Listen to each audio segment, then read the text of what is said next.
તો રાજ્યભરમાં વરસાદ વરસી રહ્યો છે। પાણીની આવકથી ભાદર નદીમાં ઘોડાપૂર આવ્યા છે।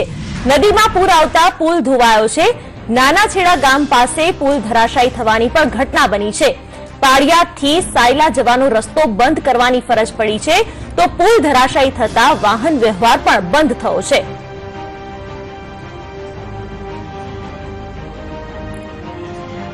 તો વધુ અપડેટ્સ આપી રહ્યા છે સંવાદદાતા નિલેશ વાઘેલા। જે નિલેશ, પુલ ધરાશાયી થયો છે, શું પરિસ્થિતિ છે, ક્યારે બધું વાહન વ્યવહાર પૂર્વવત થશે?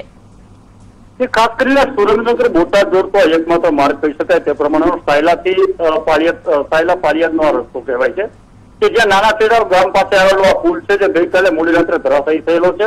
જ્યાં ઉપરવાસની અંદર વધુ પડતા વરસાદના કારણે પાણીના કારણે હાલ મોડી રાત્રે આ પુલ ધરાશાયી થયો છે। આ પુલ બનતા તો ખૂબ જ વધારે વાર લાગે તેવી શક્યતા છે, કારણ કે મુખ્ય પુલ છે તેને લઈ અત્યારે હાલ વાહન વ્યવહાર ઠપ કરવામાં આવ્યો છે। લોકોને અત્યારે ખૂબ જ હાલાકીનો સામનો કરવો પડી રહ્યો છે। આ વિસ્તારની આસપાસના ઘણા બધા વિદ્યાર્થીઓ આગળના ગામની અંદર ભણતા હોય, હાલ તેઓ પણ અત્યારે હેરાન થઈ રહ્યા છે।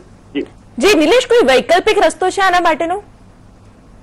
વૈકલ્પિક રસ્તામાં અત્યારે લોકોને ફરીને જવું પડે છે। આશરે 25 થી 30 કિલોમીટરના રસ્તાથી તે લોકોને આગળના તરફ જવા માટેનો એક માર્ગ મળે। વધારે પડતા વાહન અહીંથી ચાલતા હોય, અન્ય કોઈ બીજા માર્ગની કોઈ વ્યવસ્થા નથી। જી નિલેશ, આપ અમારી સાથે જોડાયેલા રહેશો। બોટાદના કલેક્ટર જોડાઈ ગયા છે।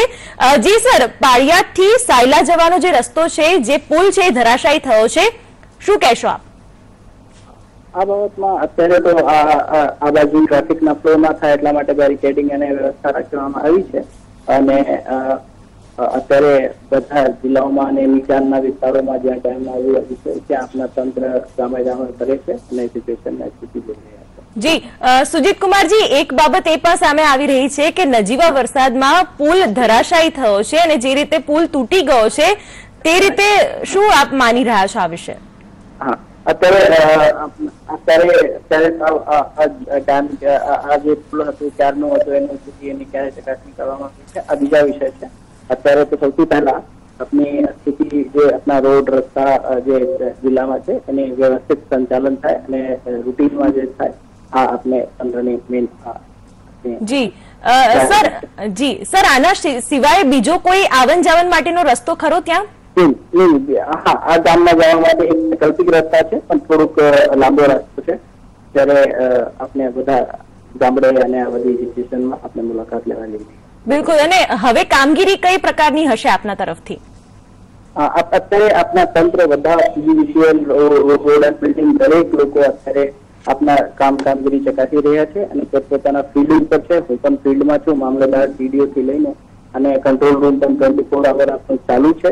આપણે ગ્રામ પંચાયતમાં પણ લોકો જોડે સંપર્ક કરી રહ્યા છીએ, અને કોઈ પણ સંજોગોમાં લોકોને કોઈ પણ પ્રશ્ન હોય તો આપણા કંટ્રોલ રૂમ ઉપર જિલ્લામાં સંપર્ક કરી શકે, અને અમે પણ તંત્ર સામેથી સંપર્ક કરી રહ્યા છીએ। જી, તો બોટાદના કલેક્ટર દ્વારા કહેવામાં આવ્યું છે કે અમે સતર્ક છીએ અને તમામ પ્રકારની સેવા માટે ઉપલબ્ધ હોવાનું પણ કહ્યું છે। બોટાદથી નિલેશ વાઘેલા જોડાયેલા છે। નિલેશ, બોટાદના કલેક્ટર સાથે હમણાં જ વાત થઈ, તેઓએ જણાવ્યું છે કે ચોક્કસ પ્રકારની કામગીરી કરવામાં આવી રહી છે, તંત્ર એલર્ટ હોવાનું પણ તેમણે કહ્યું છે। જી નિલેશ। જી, તંત્ર એલર્ટ છે। ખાસ કરીને કલેક્ટર દ્વારા અત્યારે જે પ્રમાણે પુલ ધરાશાયી થયો છે અને સુખભાદર ડેમની મુલાકાતે પણ કરવા આવેલા છે, પણ આ સુખભાદર ડેમના 10 દરવાજા ખોલવામાં આવેલા છે। ઉપરવાસના ભારે વરસાદના કારણે ત્યાર પછીના 15 જેટલા ગામો છે, હાલ અત્યારે નીચાણવાળા વિસ્તારના આ ગામો પણ ખાલી કરવા આવડે તે પ્રમાણેની પરિસ્થિતિ અત્યારે હાલ છે।